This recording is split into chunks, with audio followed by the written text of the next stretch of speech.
윤석열 전 검찰총장의 이른바 고발사주 의혹을 수면 위로 오르게 한 핵심 당사자죠. 공익제보자 조성은 전 미래통합당 선거대책위원회 부위원장 모시고 관련 내용 하나하나 짚어보도록 하겠습니다. 네, 조 부위원장님 어서 오십시오. 안녕하세요. 네, 먼저 요즘 근황 어떠신지부터 좀 설명 부탁드릴게요.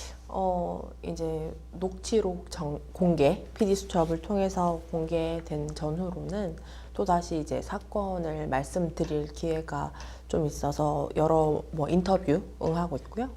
그리고 또 관련 자료들, 저한테 왔던 자료들을 추가로 검토할 것들이 조금 많더라고요. 그래서 그런 부분들 이제 챙겨보고 있습니다. 네, 굉장히 좀 바쁘실 것 같은데 좀 질문을 먼저 드리고 싶은 건 이 고발사주 의혹 사건 좀 폭로하게 된 계기에 대해서 좀 부탁드릴게요. 그러니까 저도 우리 뉴스버스의 전혁수 기자님 통해서도 말씀을 드렸지만 제가 어쨌든 당사자 그리고 당무를 했던 사람으로서는 가장 피하고 싶은 것이 폭로자다라는 말씀을 드렸었거든요. 그래서 누군가는 속시원할 수 있겠지만 누가 폭로자랑 일을 하고 싶겠느냐라는 얘기를 하면서도 그럼에도 불구하고 이것이 손준성 검사 이제 오늘 기준으로 이제 영장 심사를 하고 있는데요.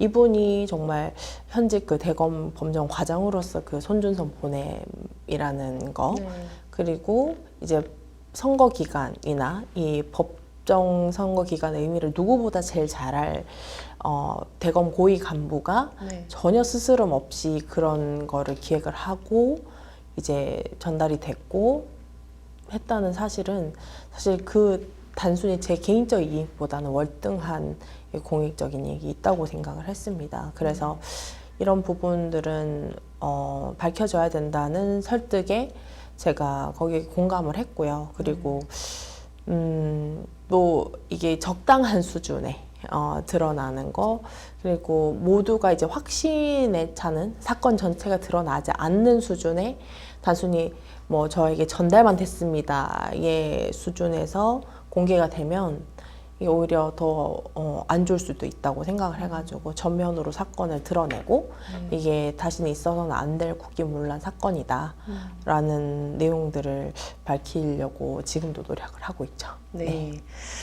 지금 최근 이 고발사주 의혹 핵심 증거로 지금 지목이 됐던 김웅 국민회의 의원과의 통화 녹취록이 이제 복원이 됐잖아요. 근데 녹음을 들어보면은 이게 좀 적어도 이제 김 의원 측에서 이 고발장 전달을 위해서 약간 좀 치밀한 전략을 좀 짠 거 아니냐라는 좀 합리적 의심이 생기기도 하는데 왜 이 고발장 전달자 조성은이 됐을까? 어떻게 좀 생각하시나요? 사실 제가 김웅 의원 그때 당시는 후보자였죠.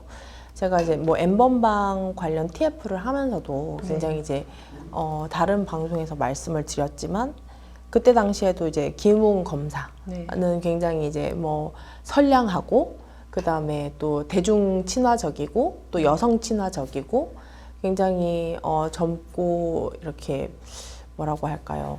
긍정적인 이미지의 율사 출신 후보자라고 생각해서 제가 굉장히 이제 함께 이제 TF 활동이나 하면 좋겠다라고 생각을 했습니다. 그래서 주변인들에게 저분과 함께 이제 TF나 이런 것들을 좀 해보고 싶다라는 말씀을 드렸었고 소개받던 자리에서 이제 굉장히 신뢰가 형성될 만한 자리였다고 생각을 하고 그리고 그 이후에 이제 제가 그때 인사드렸던 조성은이라고 합니다 하면서 제가 연락을 드렸었던 것 같아요. 메시지로 아마 드렸을 거고 그 이후에는 이 녹음됐던 이 통화가 첫 번째로 이제 저에게 전화가 왔던 내용일 겁니다. 그래서 아마 아직 대중들께 이제 어떤 이제 소개를 받았었는지는 말씀을 드리진 않았었는데요. 왜냐하면 이 부분도 이제 어떻게 보면 수사의 범위 안에 있을 수 있어서 그렇지만 필요했던 사람이 아닐까. 왜냐하면 통화 녹취록에도 살펴보듯이 텔레그램 쓰세요? 이러면서 제가 안 쓴다고 하니까 한 달 전 접속됐더만요. 이렇게 얘기를 하셨잖아요. 그러니까 정확하게 텔레그램 손준성 보냄을 포워딩을 하기 위해서 그리고 제가 고민을 했었는데 한 달 전 접속이 됐기 때문에 이거를 쓰는지 재차 확인을 하고 보냈었기 때문에 내심의 영역은 어떤 판단을 내렸을지 모르겠으나 제가 가장 적절한 전달자라고 생각한 것 아닐까라는 생각은 합니다. 네. 이 공수처가 이제 지금 손준성 검사에 대한 구속영장 청구한 후에 지금 좀 법원의 판단이 이제 내려지는 과정이잖아요, 지금 네. 현재. 어떻게 좀 생각하세요? 사실 저는 이 윤 전 총장 측, 뭐 윤석열 전 총장, 이제는 후보죠, 예비 후보죠. 그 토론회에서 막 관련해서 막 엄청 화를 내고 또 뭐 그 오늘 당일자 기준으로 막 국민의힘 뭐 법사위 의원들이 뭐 단체로 막 그 소통관에서 이제 기자회견하고 하는데 이분들이 손준성 검사를 어떻게 설명을 했냐면 뭐 범정 과장은 원래는 뭐 그 검찰총장의 눈과 귀인데 이 손준성 검사는 추미애 사단이라고 얘기를 했었거든요. 자기랑 관련이 없다. 또 이제 뭐 이 공수처가 10월 4일부터 이제 출석 요구를 지속적으로 했는데 계속 이제 뭐 제가 전날 받기로는 연락도 잘 안 받고 계속 이제 회피를 했다고 알고 있습니다. 그래서 이제 부득이하게 뭐 22일 날 이제 통보를 했는데 이 그 윤석열 총장과 상의를 한 것 같아요. 11월 4일까지 가겠다. 왜냐하면 11월 5일이 이제 경선일이잖아요. 그래서 그런 얘기를 하고 이제 말도 안 되는 거죠. 솔직히 말하면 제가 그 당시 이제 수사기관에 가서 수사 검사님이나 수사관님들한테 그런 말씀을 드렸습니다. 만약에 여러분이 수사하시는 다른 이 범죄자들이 저는 손준성 수준으로 입증을 안 해주시면 저는 무죄입니다라고 하면 얼마나 골치가 아프시겠습니까? 이런 얘기를 했었거든요. 그 고위 검사라는 직책은 은폐를 잘 할 수 있는 직책도 아니고 훨씬 더 법을 엄정하게 지켜라라는 그런 의무가 있는 사람인데 굉장히 이제 법비꾸라지 내지는 법기술자처럼 보이는 행태는 굉장히 그 자체로 비판받아 마땅하다고 생각하고요. 아직은 이제 뭐 판단은 내려지진 않았지만 법원이 잘 판단을 하시리라고 생각을 하고요.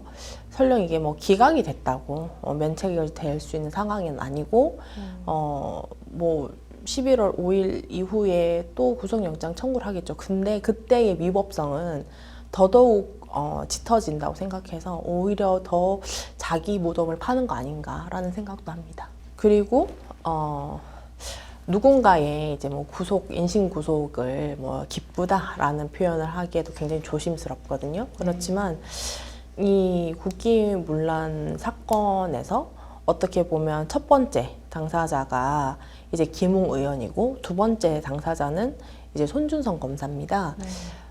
그 손준성 검사는 대중이 보는 앞에서 증거인멸을 했어요.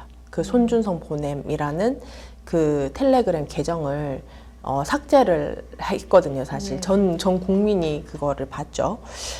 민주당에서 여당이 민주당에서 체포 동의서 제출하면 언제든지 이제 통과를 시켜주겠다라고 했기 때문에 아마 그렇게 되면 사건이 훨씬 더 빠르게 수사가 진척되지 않을까. 그래서 사건 실체가 빨리 드러나고 누가 최종 지시자인지도 정확하게 드러나지 않을까라는 기대도 합니다. 네, 앞서 잠깐 언급을 해주시긴 했는데 이 윤석열 캠프 측에서 오늘 이제 또 반박 입장문을 좀 냈습니다. 뭐 정권 사수대로 전락했다라는 좀 이제 이런 비난 섞인 입장을 좀 내긴 했는데 이 부분에 대해서는 좀 어떻게 보십니까? 이 근래 5년 동안 두 번의 국기문란 사건이 있었습니다. 하나는 박근혜 탄핵 관련한 이제 국정 운영에 관한 국기문란 사건이었고요. 두 번째는 그 현직 검찰총장과 그 대검찰청 수뇌부가 연루된 이 검찰의 그 선거 개입, 총선 개입 사건인 거죠. 이 두 개의 사건에서 어떤 정당이 직접 연루가 되었는지를 살펴보면 사실 제가 뭐 몸을 담기로 결정을 했던 곳이라서 굉장히 유감스럽지만 두 번째 국기문란 사건에서 연루가 됐을 때에 어떤 모습으로 국민 앞에 그 자체로 연루됐다는 자체로 사과를 하고 사죄를 하고 정확하게 이것에 대한 수사에 적극적인 협조를 하는 것이 사실 뉘우치는, 그리고 어떻게 보면 정권 교체를 하겠다, 다시 권력을 한번 잡겠다라는 그 설득이 있을 텐데, 그게 아니라 이렇게까지 은폐를 시도를 하고 또 뭐 공익 제보자, 공익 신고자인 저에 대한 이제 굉장히 위법한 뭐 부당한 뭐 공격이라든지 위해를 가하고 있었잖아요. 그 자체가 아직 처절한 반성은커녕 굉장히 권력을 다시 잡으면 다시 옛날로 돌아갈 수 있다라는 생각을 하고 있는 게 아닌가. 그렇지만 역사는 그렇게 흘러가지 않을 거다라는 경고를 하고 싶습니다. 네. 좀 이 해당 사건과 관련해서 좀 정치권에서 여야 공방도 굉장히 치열하잖아요. 네. 지금 현재 여야가 내놓는 좀 입장에 대해서는 어떻게 생각하시나요? 참 일단 아까 국민의힘 관련해서는 입장문들을 보면 이 사람들이 과연 선출된 헌법 기반이 맞나? 과연 그런 집단들이 맞나? 그 원내대표부터 그런 수준의 직책을 수행할 수 있는 적절한 사람들인가 하는 부분에서 굉장히 의심이 들고요. 그리고 민주당 같은 경우에도 사실 어떻게 보면 이 윤석열 검찰총장을 모든 뭐 기수나 이런 것들을 파격적으로 이제 임명을 했던 어떤 그 당사자기도 하잖아요. 문재인 대통령도 마찬가지고. 그리고 이제 그때 당시에는 이제 뭐 여야가 바뀌었죠. 절대 이제 윤석열 검찰총장을 임명하면은 죽어도 안 된다는 것이 다 현재 이제 그 국민의힘 의원들이었고요. 참, 이 죄의 내용은 굉장히 객관적인 사안이라고 생각을 합니다. 왜냐하면 그 국민의힘 의원들이 과연 고발장을 만들어서 여당한테 전달을 해서 자기 이제 범야권의 인사를 그리고 예비 후보들을 고발 사주를 했다라고 하면 저분들은 청와대에서 100명이 다 누워 있을 거예요. 네. 그래서 제가 그런 부분들 굉장히 다르고 이쯤 되면 그 민주당도 대국민 사과를 먼저 해야 된다고 생각합니다.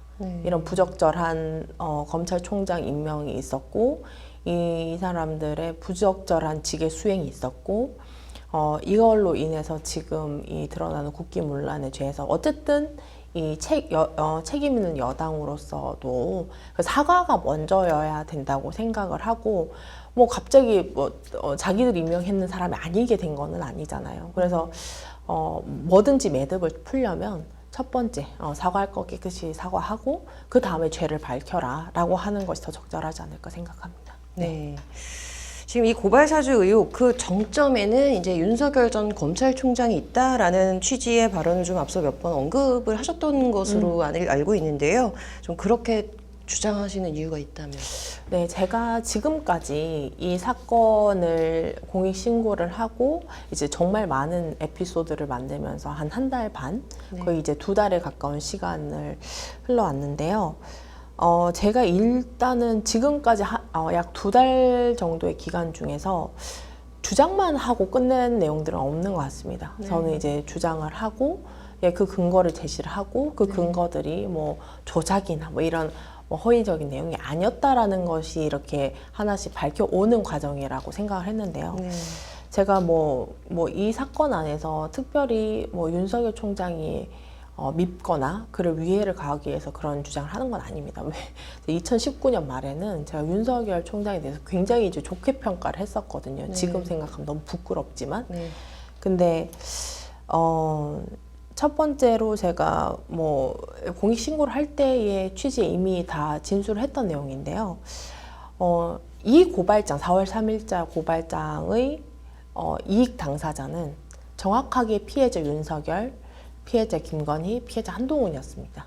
근데 이 피해자의 허위 사실로 명예훼손을 했다라는 그 고발장이 접수가 되면 피해자 조사도 하게 되고요. 그 다음에 피해자 진술도 하게 되고 이게 과연 허위가 맞는지 또 수사를 하게 됩니다.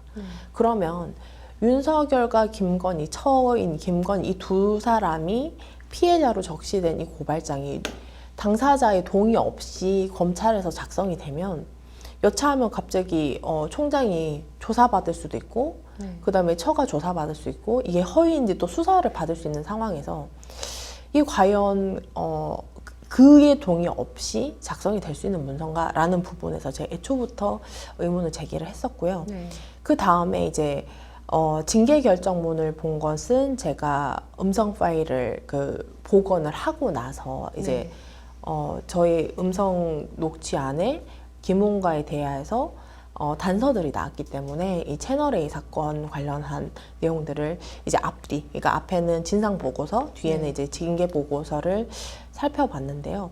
그 4월 3일과 4월 8일 사이의 기간 동안, 이 범죄 기간 동안 이 윤석열 총장이 했던 위협적인 행위가 굉장히 사실적으로 기술이 되어 있습니다. 그래서 그런 부분들은 최소한 인식 내지는 적극적인 의지가 없이는 그런 위법적인 행동을 할 수가 없고 또 그렇기 때문에 그 징계가 됐고 또 이제 최근 행정법원 판결로도 그 징계가 적법했다 오히려 부족한 징계였다라고 판단을 내렸거든요. 그렇기 때문에 저는 이 사건이 단순한 고발장의 내용만은 아니다. 왜? 그 컨텐츠, 그 내용적인 부분에서 이미 김웅 의원이 굉장히 적극적인 의지로 그 앞단에 있는 이동재 한동훈 사건을 얘기를 했고 또 고발장만 접수만 하면 알아서 수사를 해준다라고도 했고 그 뒤에 그거를 무마시키기 위해서 감찰 방해와 수사 방해를 굉장히 위법하게 진행을 했던 내용들이 있기 때문에 이거는 한 덩어리고요. 그리고 여기에서 이것들을 진행할 수 있는 직접 당사자, 직접 지시자는 윤석열 검찰총장밖에 없다라는 부분들은 아마 확인이 되지 않을까 조만간 그렇게 생각합니다. 네. 자, 그래서 지금 공수처가 이 이제 고발사주 의혹 수사에 대해서 좀 본격적으로 최근에 움직이는 모양새죠. 이제 이르면은 이제 이번 주 중에 김웅 의원에 대한 조사 방침도 밝혔습니다.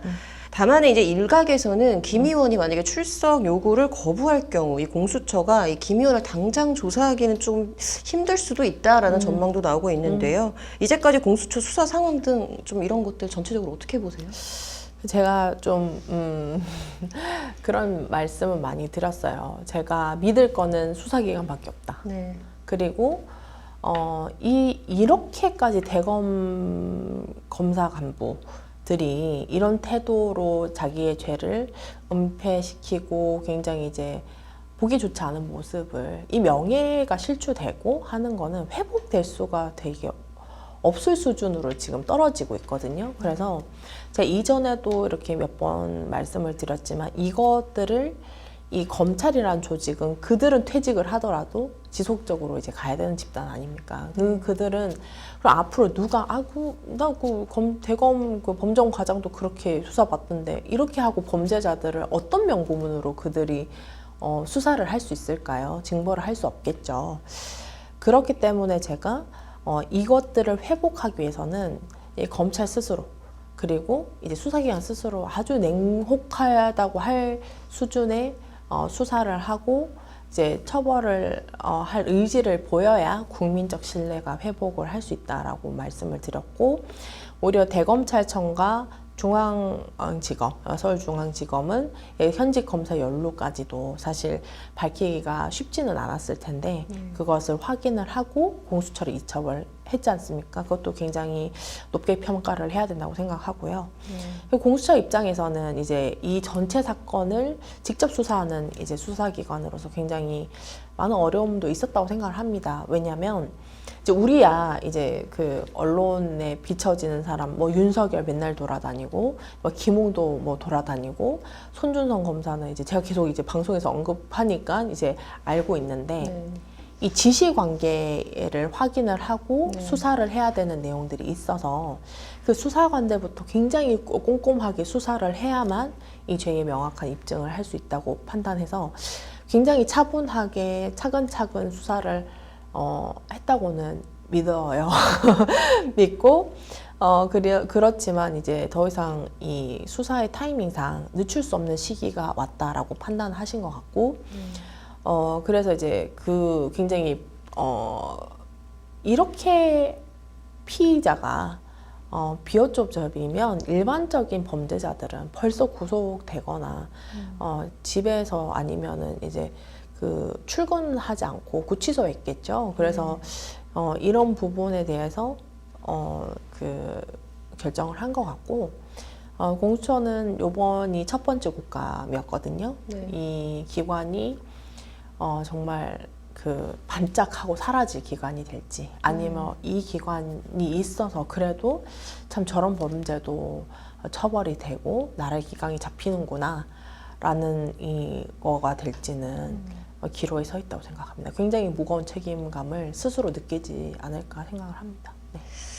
좀 개인적으로 하나 궁금한 거는 사실 이 고발사주 의혹도 굉장히 큰 이슈긴 한데 이 대장동 개발 특혜 사건도 지금 굉장히 큰 이슈잖아요. 그래서 요거에 대한 수사는 굉장히 착착 진행이 되는데 왜 이 고발사주는 좀 느리냐 이런 좀 생각도 하셨을 것 같아요. 뭐 그 경선 과정도 있었을 거고요. 이제 뭐 이 경선 후보의 비리이기 때문에 이제 뭐 민주당의 입장에서도 이제 뭐 적극적으로 또 이제 뭐 올인이라는 표현이 적절할지 모르겠으나 그걸 하기 어려웠던 시기인 것도 사실이었다고 생각하고 또 사실 이 하나는 권력 비리 사건이고요. 하나는 돈 비리 사건입니다. 이 돈은 잘 보이고 자극적이고 굉장히 이제 이익도 많은 사람들이 나눠가지고 뭐 이 대중들이 쉽게 분노할 수 있는 지점들도 있다고 생각을 해요. 그리고 또 자금 추적하기는 어떻게 보면 굉장히 그러니까 뭐 쉽지 않겠지만 이 수사의 패턴들이 있을 거예요. 뇌물이든 아니면 이런 배임이든 횡령이든. 그치만 이 권력 비리, 이 굉장히 이례적인 사건이거든요. 이 검찰이, 대검찰청의 수뇌부가 선거 개입을 한다는 사건이 잘 있지 않았잖아요. 역사에 굉장히 손꼽히는 사건일 겁니다.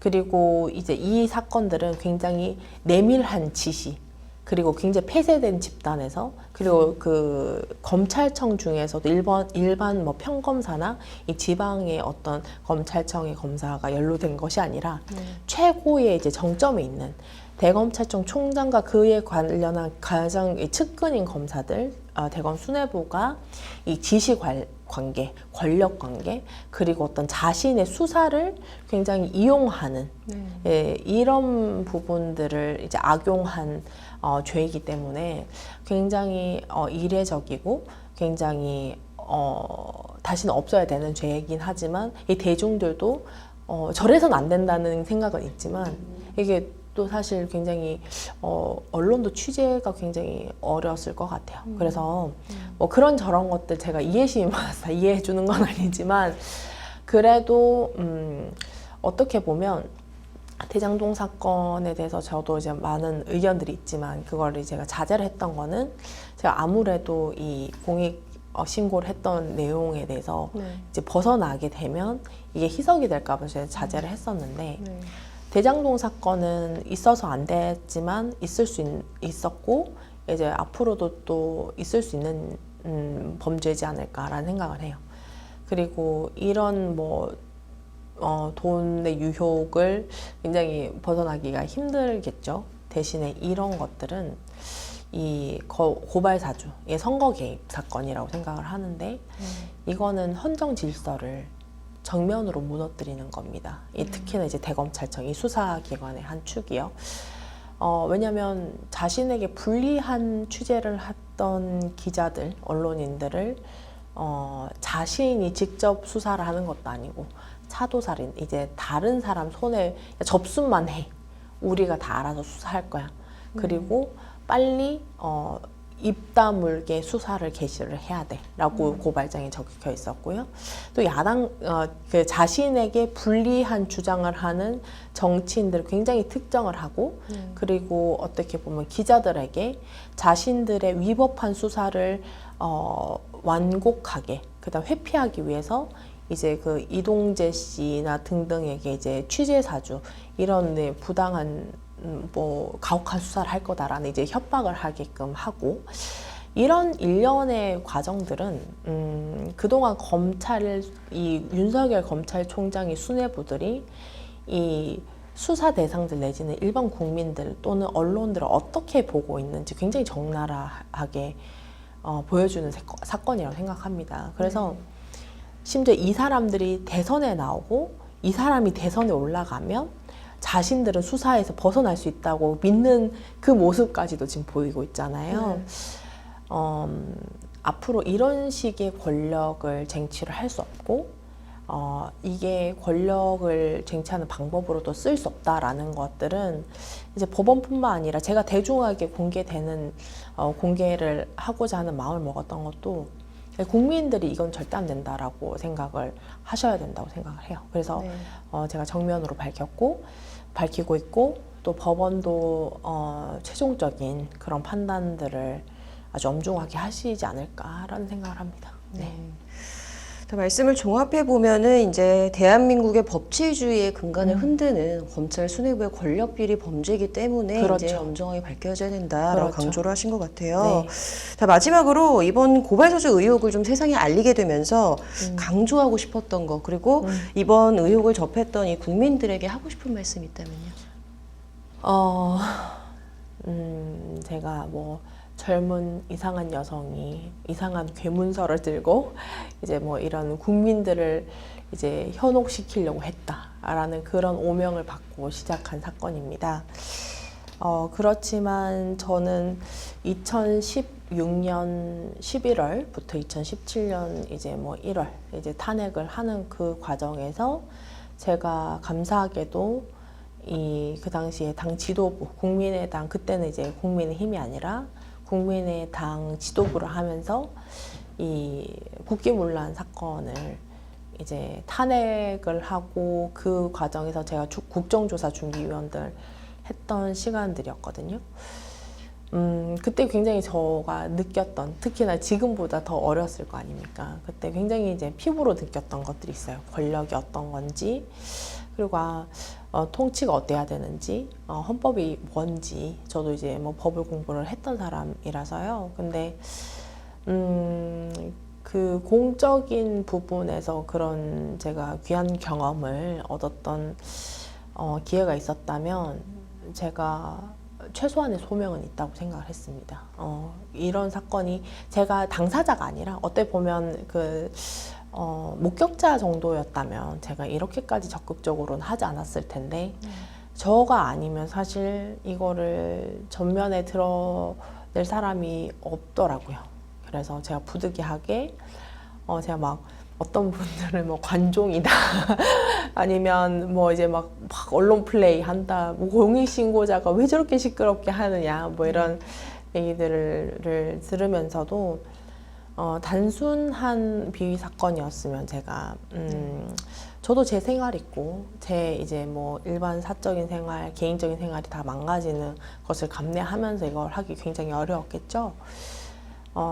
그렇지만 압도적인 공익이 있다고 생각을 하고 있었고, 그리고 그 부분들이 이 나라의 근간이 무너지는 거는 결과적으로는 가장 위태로워지는 것이 국민들일 겁니다. 네. 그래서 그걸 모두 이겨내고 지금까지 역사를 만들어 왔던 대한민국 헌법 안에 국민들이었거든요. 이런 것들은 절대로 우리나라 대한민국 국민들이 용납해서는 안 될 국기문란 사건이다라는 것들을 정면으로 당당하게 말씀드리고 싶었고, 그리고 수사를 또 지켜보자. 그리고 이 법기관들도 굉장히 무겁게 느낄 겁니다. 제가 뭐 조용하게 있었으면 어떻게 보면 조용하게 수사를 할 수 있었을 텐데, 그래도 제가 계속 대중하고 어떻게 소통을 할까? 그리고 어떻게 교감하면서 이 사건이 심각성을 알릴까도 굉장히 고민을 했거든요. 적절한 방법이었기를 바라고, 또 이제 이번 선거의 문제가 아니라 어떤 특정 후보의 문제가 아니라 이런 일들이 국가기관에서 발생했다는 자체 심각성을 좀 더 인식을 하시고 이 사건이 뭐 쉽게 무마되지 않도록 굉장히 이제 뚫어져라 봐주셨으면 좋겠습니다. 네. 그럼 녹취 파일이 복원이 되면서 이 고발 사주 의혹이 새로운 국면을 좀 맞이한 것 같은데요. 자, 일단은 공수처 수사 상황부터 좀 지켜봐야 할 것 같네요. 오늘 나와주셔서 정말 감사드립니다. 네, 감사합니다.